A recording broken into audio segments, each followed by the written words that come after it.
Michelle originally came to Carrollton to attend the University of West Georgia, where she earned both a Bachelor and Master of Business Administration. While at UWG, Michelle fell in love with Carroll County. It's a love story, and chose to make it her home. Shortly after graduation, she became an entrepreneur by opening a Likely Story book center. She had been director of the People and Community for Morgan Oil for over 20 years. She was first elected in 2014 to serve as District 4 Commissioner, and in August 2019, she became chairman. Okay, here now we got the big long list. She's a member of the Carrollton Rotary Club, Carrollton Civic Women's Club, Litmu and Spade and Trowel Garden Club. She's a master gardener. She's involved in live art, Carroll County Mental Health Advocates, West Georgia Council on Aging, and Friends of the Association of Remarkable Citizens. Besides continuing to volunteer for these and many other organizations, she serves on the Carrollton Payroll Development Authority, Carroll County Board of Health, Three Rivers Commission, and the Chamber Board of Directors. Okay, there's a lot here. She's earned her certification as County Commissioner from the Carl Vinson Institute of Government, the University of Georgia. She's earned specialty certifications in economic and community development, intergovernmental relations, county operations and management, public safety, revenue, and finance. And wrapping this up, she was elected to serve on the Association of County Commissioners Board of Managers, representing 10 counties, including Heard, Coweta, and Troup. In 2021, she was elected in the Association of County Commissioners Agricultural and Rural Affairs Steering Committee. She has 3 kids, and her husband, Jimmy, owns Morgan Oil Company, a 90-year-old fourth-generation family business. Now I can breathe. But thank you for coming in. Thank you for the sourdough bread. And future guests, take note, homemade bread. Well, let's kind of jump into it. There's so much to recap. At the end, the purpose of coming in this morning, obviously, is kind of recap previous year and report to our audience, if you will. A lot of things that we won't have time to go over all of them, but probably the most visible thing is the new admin building on College Street, what was the College Street Annex, that we all spent a lot of time in. Tell us about the construction project. How's it going? It's going great. I'm there several times a week. It's just, walking with friends, going out and running. So we always kind of put that on the path. It amazes me every time I go how much something new has happened. I mean, all of a sudden the 3 stories are up and you're like, wow. We've been picking out brick. I've gotten several of the neighbors to go by and choose the one they like. Luckily, 6 of them chose the same one, but I figure if they're going to be living there, they're going to be looking at it more than I am. So it's been quite a fun project. When you go down there, you're a little bit surprised because it's not your standard government-looking building. No, we decided because we are more in a historical area. A lot of the homes have been there in the 20s, and it is a neighborhood. So we wanted to build something that reflected very well for the neighbors. We look back the 1850, 1860-ish courthouse.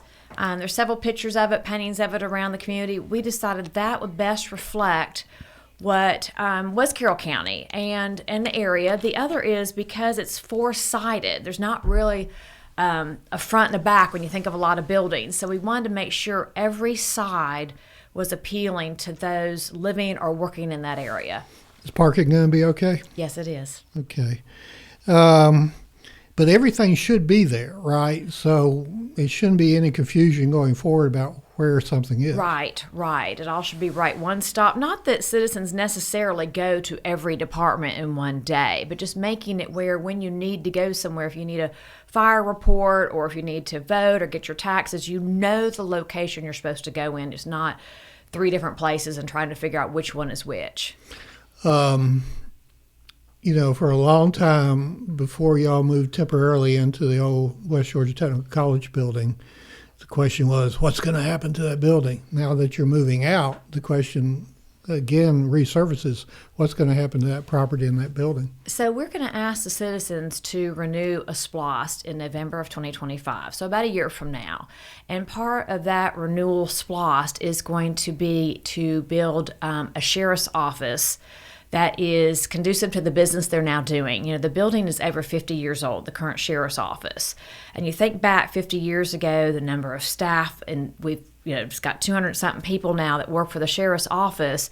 We need to make sure that they can do business in the area they're doing. So what we plan to do is we'll move out into the new building, and I hope, thankfully, or I want to be thankful that the citizens will renew the SPLOST in November 2025.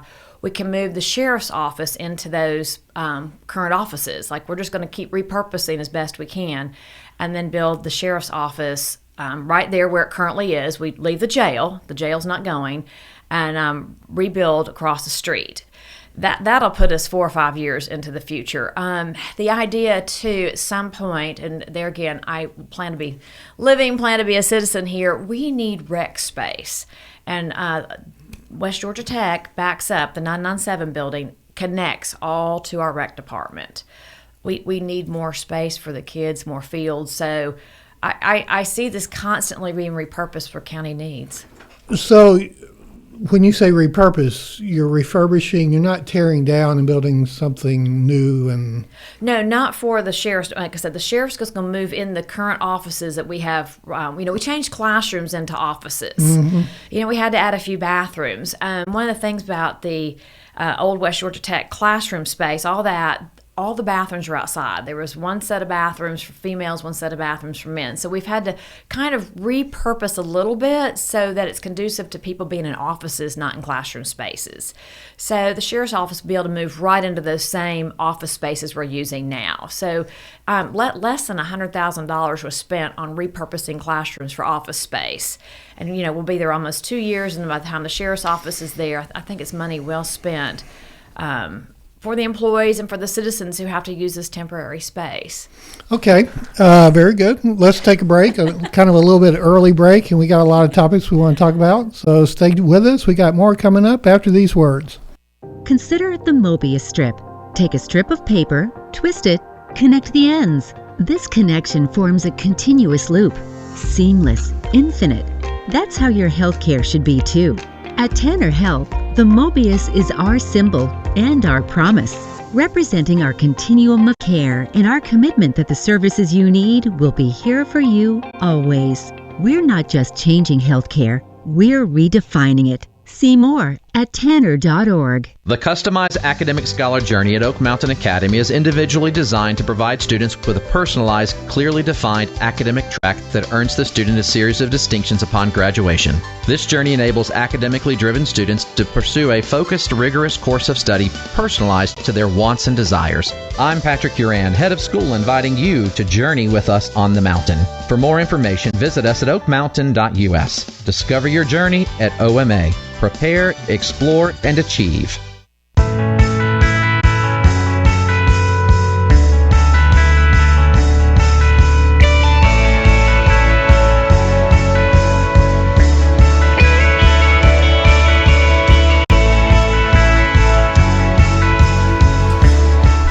Good morning. Welcome back to Community Voice. We've got Michelle Morgan in studio, live and in person, Carroll County Commission Chair.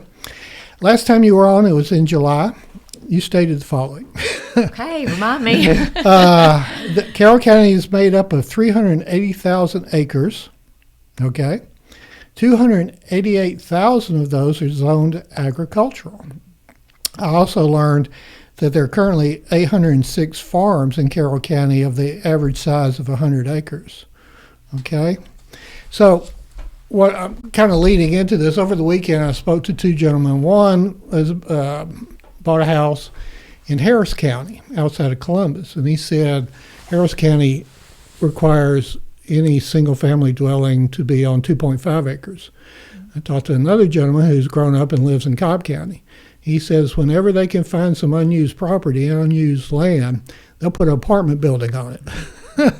So my question is, what kind of restrictions or whatever, what's the minimum lot size for like a single family dwelling in Carroll County as it pertains to kind of preserving the rural lifestyle and rural heritage?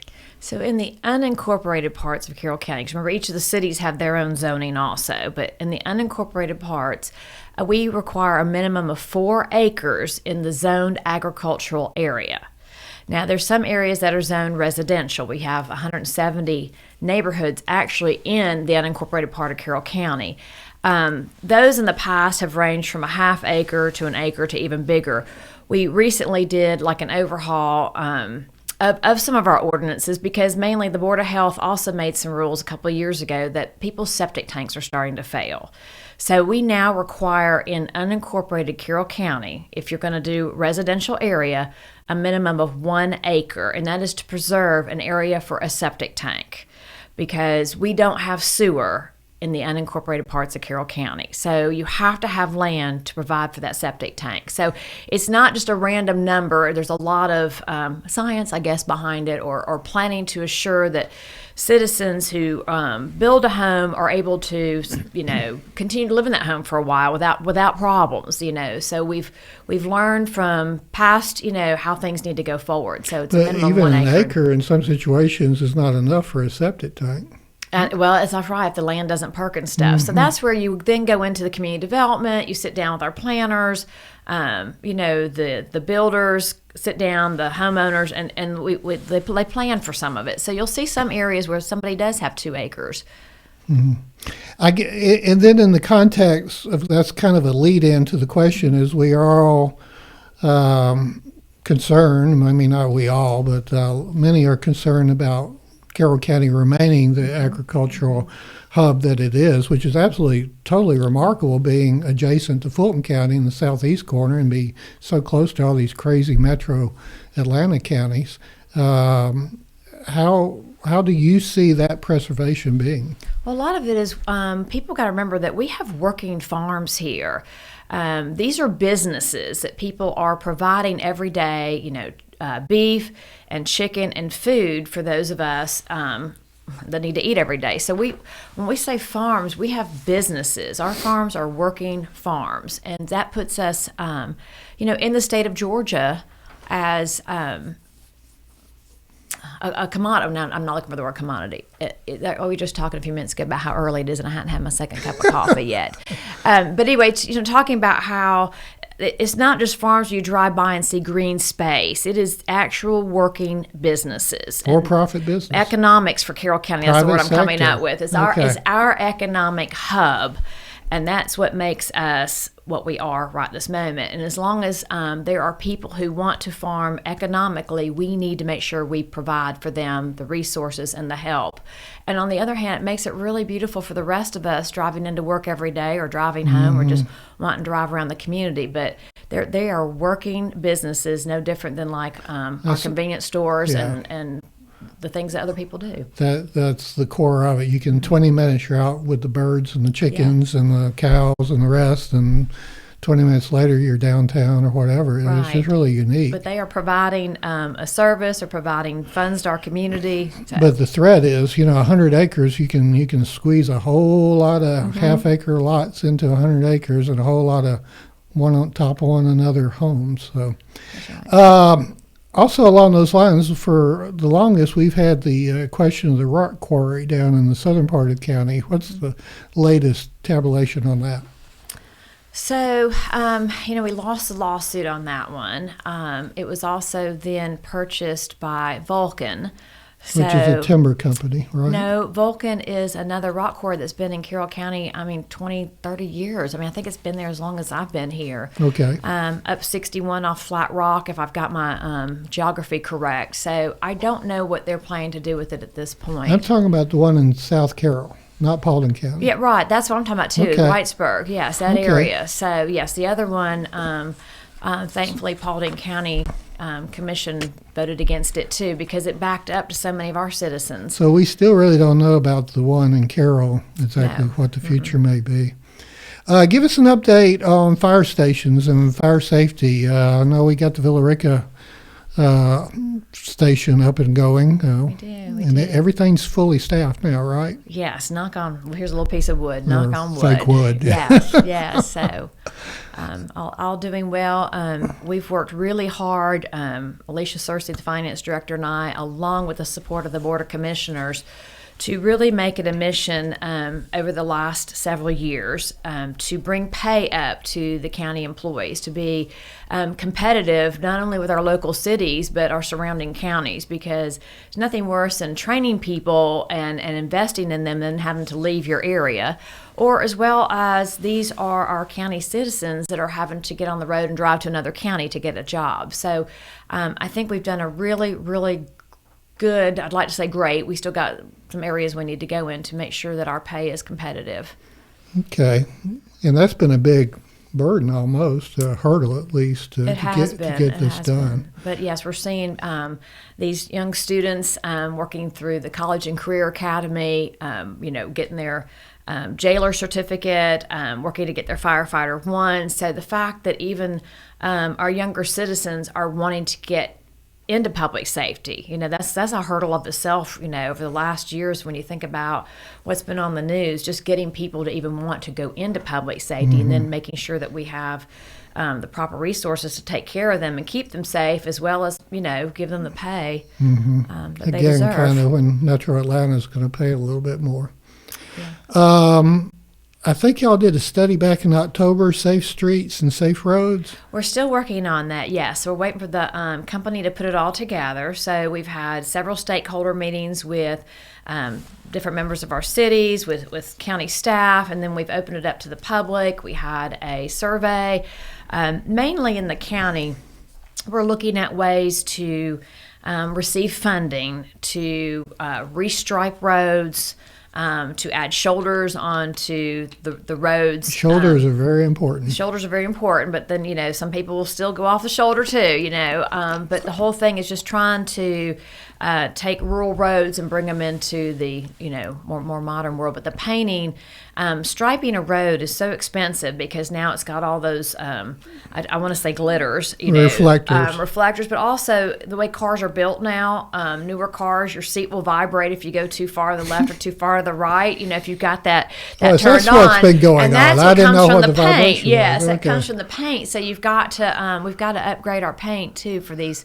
So we hire a company that does that. We do not do that in-house. Do you do those little rumble things? No, we do the rumble strips in-house, yes. So we try to go into areas that are requested. There again, they make noise. So the surrounding homes got to be able to, they want to have those too. So yeah, because that's annoying to the homeowner. That's right. So we've got to be conscious when we're going down roads, realizing that we're driving through someone else's neighborhood. So we need to be conscious of that, how we'd want them to go through our streets.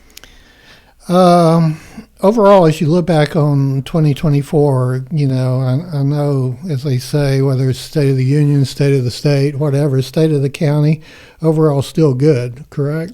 I would agree, yes. I was sitting there thinking, because I'll be making my notes for the State of the County at the end of January with the Chamber Breakfast, and I was looking back over the last couple of years, originally when I first took office, it had just been, COVID had just been here, and the number of people who had exited the workforce, and having to try and run a county and give the services that people want with a lesser staff, and then looking to last year and showing people what does Carroll County really look like, and that's where the number of farms came in, because we don't think about that. When we think of farms, do people think of 10-acre farms? Do people think of 100 or 1,000-acre farms? And really trying to explain to people, what is Carroll County?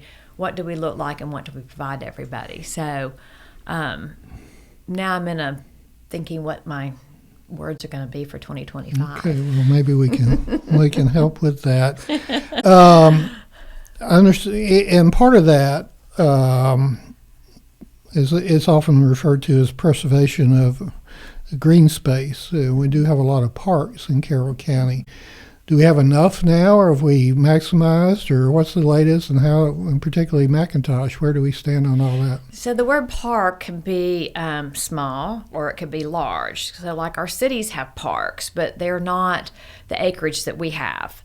So McIntosh, we have expanded, we've doubled McIntosh, actually even added another 300-ish acres on the other side. And we're looking at anytime you have the opportunity to purchase land, of course, along the Chattahoochee, or purchase land to kind of bring your history back. it is a good thing when counties can do that to provide green space, because you can't get that back. The other is looking at it and going, okay, if we purchase this land, what are we taking away? So the land that we have been adding on is really not buildable for homes, or it's not where you really want to put a big neighborhood, because you got to look at the infrastructure. People who live rural, and then those who live in neighborhoods, we tend to want our services. Is it suitable for farming? Any particular crops that are? They were timber.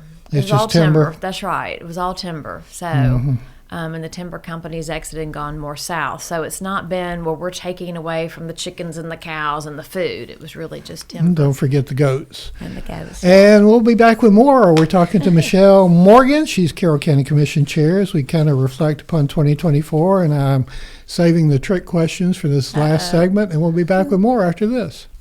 Consider the Mobius strip. Take a strip of paper, twist it, connect the ends. This connection forms a continuous loop. Seamless, infinite. That's how your healthcare should be too.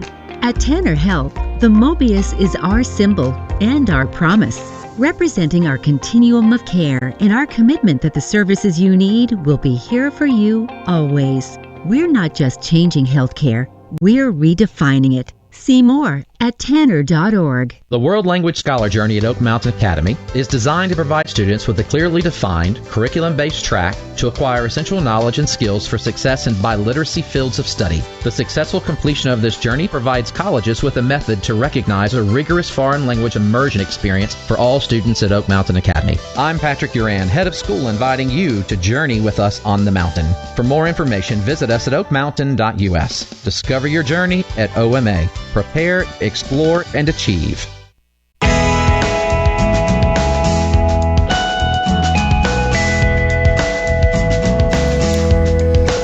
Good morning. Welcome back to the Community Center. Community Voice. I don't know. It's Monday morning. At least we're not the convenience center. Hey, we're not chopping off our trees. It's Christmas holidays. Give me a break. And we're going to be meeting at the Community Center later on, I'm sure. Speaking of centers, I guess that's where this came from. So, and we may part a little bit on this one. We have an event center coming up, correct? Yes. And I understand it's 70 acres. Yes. At 2.7 mil. Yes. Okay, why? So, and I want to kind of clarify, we use the word event center, and I want to make sure that we don't make it sound like we're taking away from our brick and mortar event centers, our private businesses. Okay, so I need to kind of rephrase that. Event center kind of incorporates a lot of things, but what we found, the Ag Center is like the most used facility in the entire county, with a wait list even. So the demand for using the Ag Center, and then it was being used for a lot of activities and events that didn't even go with agricultural, to where the agricultural group was being bumped from using the facility. So we put a committee together representing different areas of the county, as well as different interests that they have, and we've found that we needed to purchase land to provide a rodeo. So a facility that we can do rodeos in, concerts in, more like what the fairgrounds used to be way back when we were first going to fairgrounds. And then another separate building. So we're planning to do two buildings. And the second one would be where you'd have more like gun and knife shows. You'd have these activities. We were having birthday parties and weddings, but we do have other areas, and I think I'd like to send people more to the private sector for those. But so many events that were happening that were taking away from the ag. We've got an ag agent who has a wait list to teach jam classes, to teach soups, canning, and we were finding that we weren't able to do those kinds of things. So this came out of a need from the community that made us start looking for land and purchase land. Okay, well, we'll bring you back and we'll go more in depth on that at time allots. This year, everybody like me was patting ourselves on the back when we get our property appraisal, and all of a sudden, we're rich. Find out everybody else is rich too. But if I'm not mistaken, the county did a full millage rollback, correct? Yes. So that Yes. appraisal increase didn't impact us in net, correct? Yes, I always want to remind people that as long as I've been in office, we have either done a full or a partial rollback. We have built the budget to take just enough to need to provide you the services that you want. Now, gosh, I would love to have a lot more to do a lot more with, but we're trying to be responsible on our end. So I just want to make sure we get credit for that, because not every one of the other entities on your tax bill have done a partial or a full rollback. We recognize that property values have gone up. I mean, we're all excited. We're sitting there going, oh my gosh, who would have ever thought growing up I was going to live in a house of this value? Well, that all stems from people who sell their houses, what they sell it for. It's not made up numbers. We follow, the Board of Assessors has to follow state laws and rules. So that's what kind of puts us in this boat. But we try to be very conscious of knowing that your house is growing in value, that we don't we don't take advantage of that. But also I want to remind the citizens too that our gas bill goes up, our electric bill goes up, the cost of running county business goes up too, just the same as every one of us in our home budgets. I can't remember who, but it was years ago somebody said to me, Steve, and I think they were talking about the federal government, you can cut 3-4% of any governmental organization, and even in the private sector, you can cut 2, 3, 4, 5, 6% of an organization or entity and not really miss it. Do y'all look at that when you look at the efficiency of county government? I think the county government has ran so far sometimes below the level of being able to provide things that almost puts you in so it's not an issue. A problem that you are not providing. Like if you're not providing those firefighters and your deputies with the proper equipment, it almost puts you backwards, it almost puts you but that's not in a problem. So, yeah, but as we've talked before in the program, the highest priority of government is protecting the lives and property of its citizens. Yes. So with that, after that's done, when we look at other, right. and I won't name them, but the other things in government, would be it county, state, or federal, you pretty much, and even in the private sector, even what I do, you're always looking for better efficiencies, cutting unnecessary costs when you can cut. I think my husband always said it too, was when you don't have any money is when you really start looking at your finances and you look to see what you can cut. Like, it's one of those things you sit there and when you're making money, it's just easy to spend money. Go to the Home Depot, the Lowe's, and get what you need. But when you don't have money, you got to go back to that warehouse and go, do we already have the lights, bulbs? Do we already have this stuff that we just have put to the side? So in county government, we are way over the 50% mark in spending on public safety.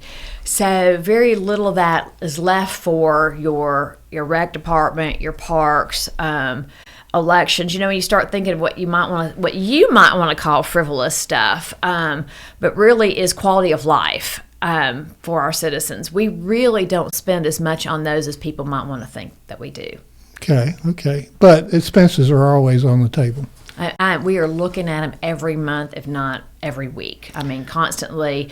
I pay the bills every single day. They're created in the system. I go on and log on to look at them, and I look to see who we're paying and what we're paying, and has it gone up for the month before, the week before. So I've always got my eyes on those. Yeah, and that's likewise when I did the first introduction, because of your history with the Morgan Oil Company.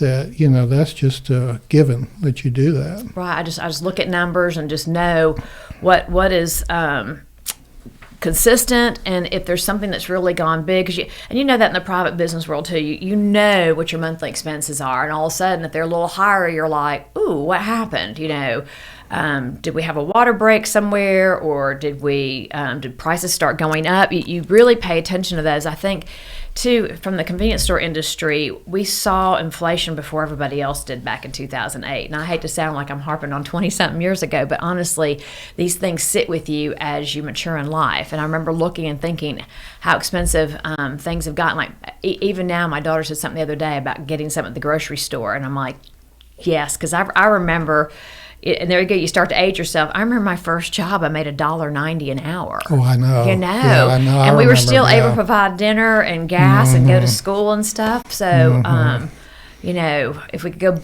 go back that way, but that means everything else And has you to go being back in that the, way too. in the oil you know? business and the gas fees, when, you know, We follow it when regularly. a gallon of gasoline was 40 cents or whatever. Oh yeah, so you start to see what that adds up to, and you see that those kind of things you see first. Groceries, everyone sees it in the groceries. You go to the grocery store and you start seeing that how it goes up every month, and you think, okay, what did I purchase that I don't need next week? You know. And then even then, so I think we all ebb and flow with that. I think that's the problem with government is a lot of times they lose sight of that. And so whoever we elect, whoever's in charge of government Right. doesn't understand because they can just take it through the tax. So I'm glad you said we, because it's not me doing it. Yeah. It's our state and federal people, because I keep my eye on it on a regular basis, and you know, I'll call a department head and say, what's this for? And you know, why are we doing this? And do we absolutely have to have it? And if you think about it too, the department heads have to come before the Board of Commissioners to get approval before expenses. So we are so transparent, I feel like, because we do advertise. We put our we put our agenda out there as the private sector coming through. We advertise our agenda. We advertise to the citizens what we're going to be possibly spending money on, so they can weigh in before we raise our hands. So, you know, I think locally you get your best way of knowing how your tax dollars are spent. The state and federal government, I mean, do we ever really know unless we read that 1,500 pages that came out, you know, several weeks ago? I mean, who reads 1,500 pages unless you're reading Gone with the Wind? To like 1,200 pages or whatever. Oh, they reduced it to 1,200? Okay. Yeah. But it's not a fun novel. Well, it's kind of like the state budget. Is so much of it is in, you know, already allocated, be it in the state, you know, 53% or so is allocated to education. Yes. It's very hard to touch that. You know, you got Social Security, Medicare. At the federal level, very hard to touch that. You know, like the sheriff's department here, you don't want to touch the defense department. Anyway, well, we're going to wrap it up. Understand next year is how many years the anniversary is coming up for Carroll County? 2026, 200 years. 200. 200. All right, 200 years. And we're going to get the grandsons, granddaughters of Charles Carroll to come down and celebrate with us. Okay, yeah. Go on Ancestry.com. I got to figure that's a new one for me, Yeah, Steve. Okay, I hadn't thought about that one. But anyway, so do we have any big plans to really mark 200 years, Carroll County? Not quite yet. I've talked to several different people in the community. You know, waiting to see. I hate to say it, wait to see if I got reelected, because if I didn't, I was going to think about other things that I wanted to be doing in life. But I've already talked with some people at the library. I've talked with, you know, the arts people. We've talked to some other people in the Kent community. That's next on my list, to put a bunch of people together to weigh in to see what do we want to do, how do we want to celebrate. I'm sure we'll do something at the 4th of July. In 2026, I'm sure the symphony might want to help us. Be delighted. Thank you. All right. Our guest this morning has been Michelle Morgan, Carroll County Commission Chair, as she wraps up 2024. And we've got a great, very optimistic 2025 ahead of us. And she'll have a State of the County address, I think, with the Chamber coming up in January. So anyway, thank you for listening. Thank you to our sponsors. Go out and make it a great day. You're in tune to WLBB Carrollton.